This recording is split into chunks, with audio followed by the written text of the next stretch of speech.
Hyderabad Chennai cricket match స్టేడియంలో ముఖ్యమంత్రి రేవంత్ రెడ్డి గారు చక్కగా ఎంజాయ్ చేస్తున్నారు. ఆయన బ్యాటింగ్ ఎంజాయ్ చేస్తున్నారు. ఆడంతా ఆడ బ్యాటింగ్లు జరిగి వాళ్ళందరూ ఫుల్ రిలాక్సేషన్ మూడ్లో ఆయన చక్కగా స్టేడియంలో కూర్చొని ఆ బ్యాటింగ్ని ఆయన ఎంజాయ్ చేస్తున్నాడు. అది మొత్తానికి అక్కడికి వెళ్ళినట్టున్నారు, వెంకటేష్ కూడా ఉన్నట్లున్నారు. మొత్తానికి అట్లా జరుగుతూ ఉంది. దీనికి సంబంధించి ఏంటంటే నిన్న పాపం ఉప్పల్ స్టేడియంలో కరెంటు బిల్లు పాత బకాయిలు కట్టలేదని చెప్పి నిన్న కరెంట్ ఆపేశారంట వాళ్ళు. మామూలు కాదు.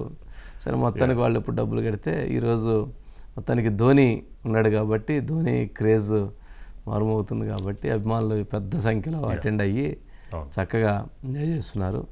రేపు తుక్కుగూడ సభలో బ్యాటింగ్ ఎలా చేయాలి, ఎలా కొట్టాలి, ధోని కొట్టినట్టు ఆ కొట్టే సిక్స్ని ఎవరెవరిని కొట్టాలి అని చెప్పని మొత్తానికి ముఖ్యమంత్రి రేవంత్ రెడ్డి గారు ఉప్పల్ స్టేడియంలో కొంత ప్రాక్టీస్ అవుతున్నట్టున్నాడు.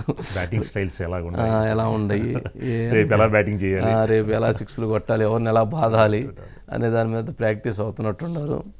రేపు ఇక తుక్కుగూడ సభలో ఇక కొట్టుడు ఉండిద్ది అనుకుంటా.